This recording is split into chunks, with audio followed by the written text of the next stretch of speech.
Muy buenas noches. Muchas gracias por venir a esta primera presentación de la más reciente novela de Emiliano Monge, Las Tierras Arrasadas.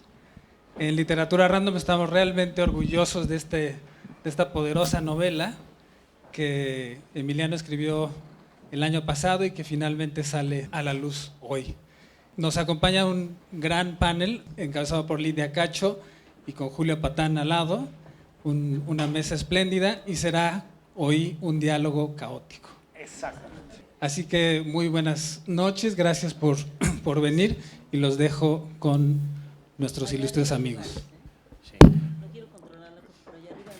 Sí, fíjese que Lidia trae como cierto afán de orden, pero he logrado más o menos sacarla de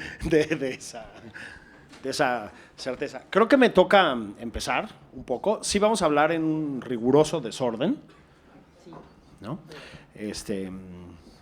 Aunque dan ganas de disciplinarse con esos focos como de interrogatorio, ¿no? Me recuerdan a la prepa, mano. Sí. Vamos a hablar en riguroso desorden, pero sí quiero decir unas cuantas ideas, de todas maneras desordenadas, que me han brincado sobre la novela. La primera, Emiliano, porque aunque no estás muy convencido, te vamos a poner a hablar, ¿verdad, Lidia? Sí. La primera es esta. Fíjate que te empecé a leer, y aunque está por ahí Dante, por ejemplo, el Dante, decían algunos, yo pensé en otras cosas, obviamente en Dante, pero fíjate que pensé, esto te va a parecer un poco raro, pero pensé en Martín Luis Guzmán. ¿Por qué? Es una novela, me gustó mucho la expresión que usaste en una entrevista, decías macheteada por la realidad, creo que esa fue la expresión que usaste, ¿verdad? Macheteada por la realidad. Es decir, de pronto en ese escenario de ficción, vamos a usar ese término medio feo, entra en frases como machetazos la realidad, ¿no? Esa realidad. Eso pone a la novela, por supuesto, pues en el espantoso escenario de este México, digamos. No solo eso, pero la pone muy claramente en ese escenario, ¿no? De pronto como que la baja, así. Es un golpe tremendo, ¿verdad? Y yo decía, pero a lo mejor el golpe no es tanto esa parte como la otra, la parte ficcional, y ahí es donde me acordé de Martín Luis Guzmán, pero a lo mejor estoy pues, diciendo un disparate completo. Pensé en La Sombra del Caudillo, por ejemplo. Es decir, ¿qué hace Guzmán en La Sombra del Caudillo? Toma mucho más radicalmente todavía un hecho real, la famosa masacre de Huitzilac, que además estaba sobradamente cubierta por la prensa y etcétera. Todo el mundo sabía de lo que estaba hablando, digamos. Y lo que hace es, les cambia los nombres a los protagonistas, en algunos casos incluso cambia un poquito a los personajes, aunque muy poquito. Al personaje que tendría que ser Álvaro Obregón lo llama el caudillo, así sin más. Es decir, toma una especie de distancia, digamos, ficcional con lo que está narrando. Y lo que consigue, me parece a mí, o a lo mejor es porque soy muy aficionado a Martín Luis Guzmán, como a Emiliano Monge también, lo que consigue, y creo que lo que consigues tú también, es con esa distancia volver mucho más fuerte, mucho más dramático lo que está narrando, ¿no? No sé, esa sería mi primera pregunta, pero antes quiero que platique también Lidia contigo, ahí te la dejo para que la pienses. No sé si esa era tu idea en primera instancia, no sé si era tu idea, es decir, la conciencia de que la realidad se hace más terrible por culpa de la ficción, en cierto sentido. ¿Antes? Vas, de modo. Bueno, primero, buenas noches, gracias por venir a todos. Gracias a Lidia y a Julio, gracias a la editorial, a Andrés Ramírez, a toda la gente que trabaja en Random, a Fernanda, gracias a Ceci por la tolerancia y la paciencia que tuvo mientras escribía, gracias a Osvaldo por la foto, y bueno, a todos los que haya que agradecerle, que se quedarán muchos sin que les diga. Rápido, contesto lo que me dices. A mí, efectivamente, a mí me gusta mucho Martín Luis Guzmán, toda la novela de la Revolución. Hay una de las cosas que hace, una de las estrategias que señalas tú de Martín Luis Guzmán, que es tomar distancia del presente, porque no puede tomarlo temporalmente lo toma en la estrategia, digamos, de construcción de los personajes, de ahí que el nombre del caudillo no sea otro nombre, sino solamente un apodo, digamos, es despersonalizar al personaje, que es un poco lo que hago también yo en la novela, es tomar distancia así y no a través del tiempo, ¿no? Pero por otro lado, hay una cosa que le pasa a Martín Luis Guzmán, y en general a casi toda la novela de la Revolución, a los de abajo, salvo al que era el favorito de Rulfo, a José Guadalupe de Anda. Y creo que esa diferencia es como un aprendizaje de Martín Luis Guzmán y de los otros, pero al revés. Es decir, esta situación de todos los personajes de ellos en todas las novelas de la Revolución son consecuencia de la Revolución. Es decir, o están presas de esta frase famosa en los de abajo de la Revolución es un huracán y los mexicanos son hojas que el viento lleva, ¿no? Y José Guadalupe Anda hace todo lo contrario, dice que no, que realmente todos son potencias, cada personaje es una potencia interior descomunal o descontrolada. Eso me interesa más, ¿no? Quizá trabajar los personajes como eso, como potencias individuales más que como consecuencia de algo, y creo que sirve también para alejarse de la realidad. Pero bueno, eso es como respondiendo un poco al asunto de Martín Luis Guzmán. Respondiste bien, Lidia. Bueno, Emiliano está bien loco. Quienes ya lo conocen lo saben. Y quienes tenemos el enorme honor de ser sus amigas o amigos, entendemos los niveles de locura que tiene Emiliano y lo que esta implica. Hace poco me topé con un escritor cuyo nombre no mencionaré en este momento, pero si alguien me tortura se lo diré. Un escritor muy famoso de México que me preguntó por qué había escrito una pequeña frase en la portada del libro de Emiliano. Me dice: Lidia, no sé por qué te metes en esto, tú eres periodista, no sabes de literatura. Entonces, claro, mi querido Alberto Ruiz Sánchez me dijo que debería de haberle respondido que nada de lo humano me es ajeno, pero no tuve la oportunidad de hacerlo. Lo que sí tuve la oportunidad es de decirle que no soy una experta en literatura, pero soy una gran lectora. Y Emiliano ha logrado hacer no solamente con esto, con Cielo Árido antes y después con Las Tierras Arrasadas, me ha hecho volver a la literatura difícil, haciendo periodismo como ¿no? Como el que yo hago, investigando a los más malos de los malos, a los más crueles entre los crueles. Confieso que he huido durante los últimos años del cine de terror, por razones obvias, con suficiente tenemos con el terror de aquí y ahora.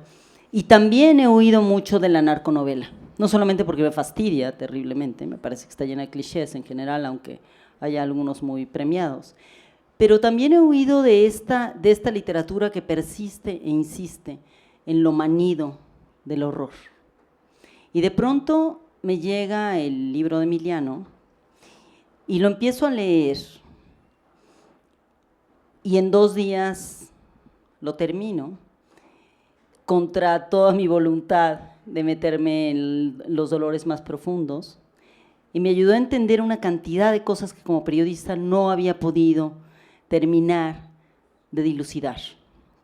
Y entonces comencé a hacer un intercambio de correos con Emiliano, que ya teníamos un rato haciendo, pero a partir de la novela empezamos a hacer un intercambio interesante de cómo nos sentíamos, de lo que se siente escribir una novela, de lo que se siente leerla, y un poco me interesaría como meternos un poco más en esta historia, como en este momento en México en el que todas y todos estamos saturados, ¿no? De las historias más dolorosas, más caóticas, en las que la conversación de café, de comida, de desayuno sigue siendo ¿qué carajos va a pasar con México? ¿Qué nos está sucediendo?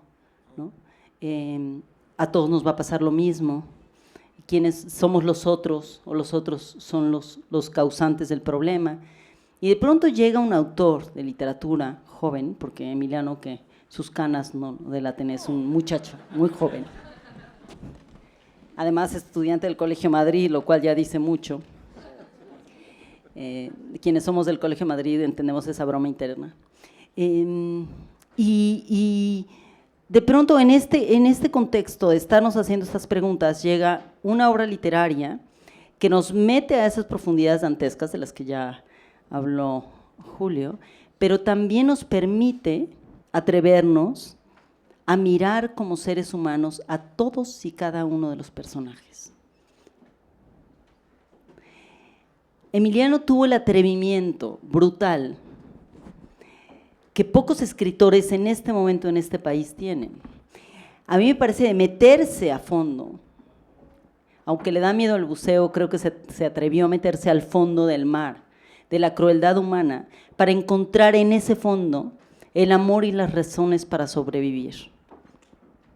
Es un libro profundamente conmovedor, al mismo tiempo aterrador, pero después nos revela cosas que el periodismo de nuestro tiempo no ha logrado revelar.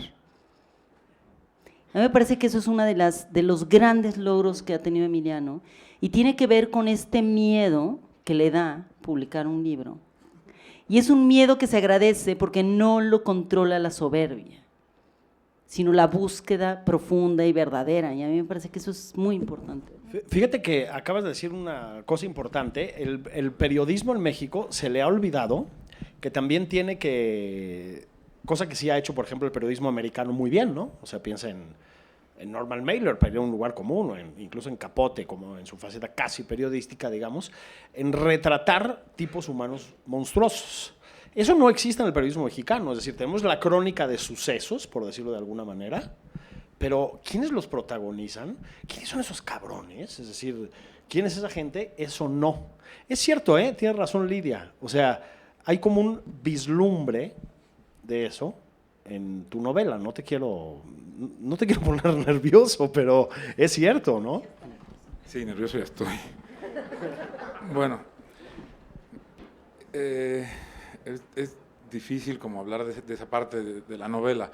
Es cierto que yo creo que parte del problema que ha tenido el periodismo, y sobre todo es difícil hablarlo porque no quiero hablar de lo que hacen los demás y se hace muchísimo en México, pero bueno, pues ni modo. Creo que parte fundamental del problema del periodismo y de la ficción, ahí, de las dos, es que este tipo de temas se tratan siempre desde los prejuicios morales, ¿no? O sea, siempre hay parte desde una valoración ética y moral de los conflictos o de las situaciones que evidentemente llevan a la persona que está escribiendo tanto ficción como periodismo a plantear la situación como buenos y malos. Hemos hecho de las historias que suceden en este país, historias de buenos y malos, historias de policías y ladrones, por eso tanta novela negra. Sucedió lo mismo en Colombia en los 80s y 90s con la novela de narcotráfico, y lo que quedó, que es muy poco, son exactamente las novelas que no tienen prejuicios morales. Quedó Los Ejércitos de Belio Rosero, quedó La Virgen de los Sicarios de Vallejo, quedó poco más. Quedó, o sea, yo quería hacer una novela, y eso quizás es lo único que puedo decir de la novela con certeza absoluta, que es que no tiene ningún prejuicio moral, que no hay desde el narrador ni desde los personajes. Esto permite no verlos como buenos y malos, por otra cosa más, que es que además se trata muchas veces la violencia, o se entiende la violencia, como personajes, como si la violencia fuera consecuencia de las personas, ¿no? Y la violencia en este país, terriblemente, es el lugar, es el país. Y en ese país, en esa violencia que es un escenario, puede suceder cualquier historia. Eso es lo que yo quería hacer, una historia de amor que sucediera en ese escenario de violencia, ¿no?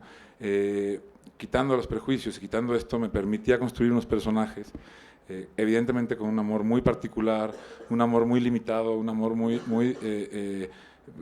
que es todo el tiempo detenido por precisamente el mayor de los miedos de las personas que crecen y viven en la violencia, que es la de mostrarse vulnerables ante otro ser humano.